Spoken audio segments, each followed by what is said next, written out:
Emma had babysat dozens of children. She wasn't afraid of dark houses. She wasn't afraid of storms. She wasn't afraid of being alone. But one rainy Friday night, everything changed. Emma arrived at the Harper family's house just before 7. The parents greeted her warmly.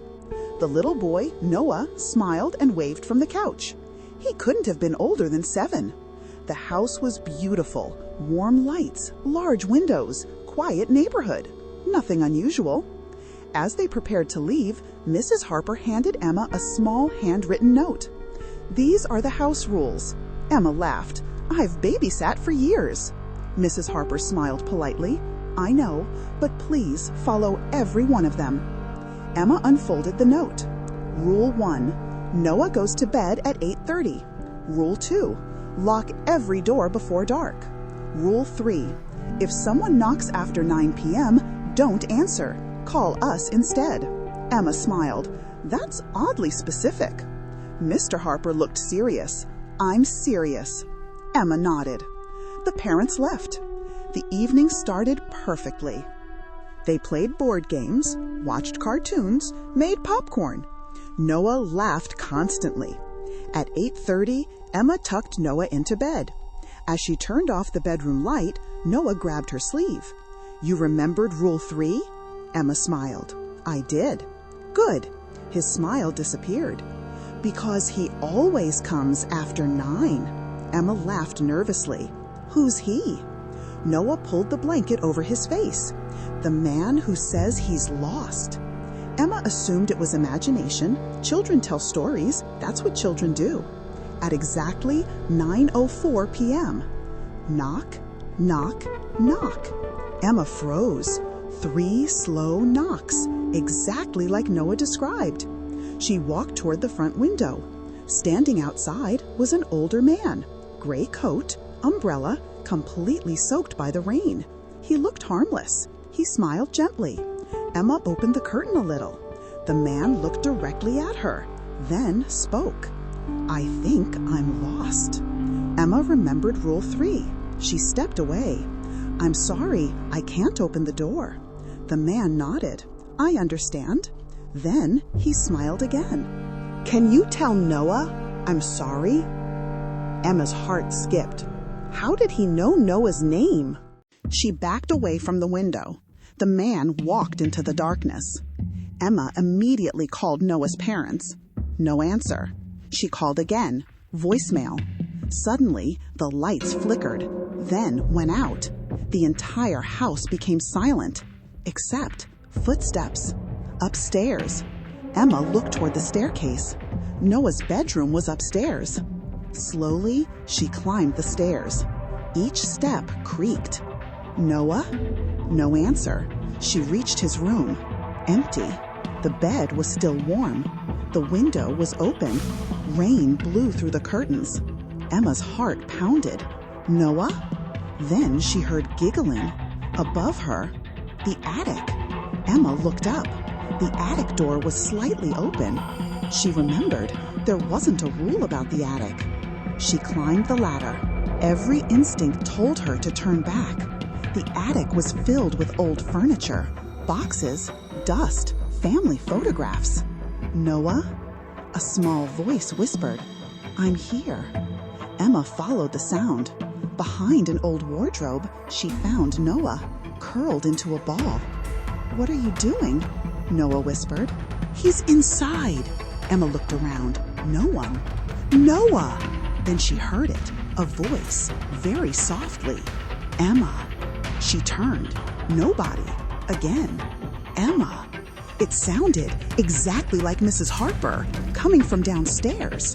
Emma hurried down with Noah. The lights suddenly came back on. The front door was open. She knew she had locked it. A muddy footprint crossed the hallway, then another, leading toward the basement. Emma grabbed Noah. "We're leaving." She reached the front door. It slammed shut by itself. Emma pulled. It wouldn't move. Then her phone rang. Mrs. Harper. Emma answered immediately. "We're almost home," Emma whispered. "Someone's inside." Silence. Then Mrs. Harper said something unexpected. "Is Noah with you?" "Yes." "Good." Another pause. "Whatever you hear, don't go into the basement." Emma stared toward the basement door. Too late. It was already open. Something moved in the darkness. Slowly, a figure stepped forward. The older man, the one from outside. Emma screamed. The man raised both hands. "I'm not here to hurt you." "Stay back." "He lied to you." Emma looked confused. "Who?" "The person downstairs." Emma looked toward the basement again. Then another voice. This time, Mr. Harper. "Emma, help me." It sounded exactly like him. The older man shook his head. "Don't answer." Emma didn't know who to believe. Noah whispered, "I told you. He copies voices." The basement door slowly creaked wider. Something spoke again, using Emma's own voice. "Help!" Emma stepped backward. The older man said quietly, "Listen carefully. There is no monster." Emma frowned. "What?" "The basement has an old speaker system." "What?" "I installed it." Emma stared. He continued, "I owned this house years ago. I lost my daughter here. I created the speakers to scare away trespassers after the house was abandoned." Emma blinked. "What?" "The Harpers never removed them. The sounds, the voices, they're recordings." Emma looked toward the basement. The voices stopped. The older man sighed. "But," he looked toward the stairs, "someone has been using them." Suddenly, a man walked out of the basement. Not a ghost, not a monster, a burglar. He had hidden inside the empty basement before the family returned home. He'd overheard conversations for days, recorded voices, learned names, waited until the parents left. Emma immediately called the police. The burglar tried to escape through the back door. Officers arrived minutes later. He was arrested. Later, Mrs. Harper explained everything. The previous owner, the older man, really had created the speaker system decades ago. After tragedy struck his family, he moved away. When he saw suspicious activity around the house that evening, he came back to warn them. Emma looked at Noah. "So there never was a monster?" Noah smiled. "There was." Emma laughed. "The monster was the man hiding downstairs." Noah nodded. "Exactly. Sometimes the scariest things aren't ghosts. They're people who count on fear to stop others from thinking clearly. Fear makes us imagine monsters, but sometimes the real danger is much more ordinary.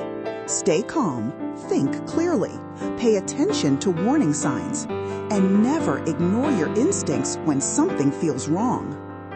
If this story kept you guessing until the very end, don't forget to like, subscribe, and turn on notifications for storytelling and food and catering.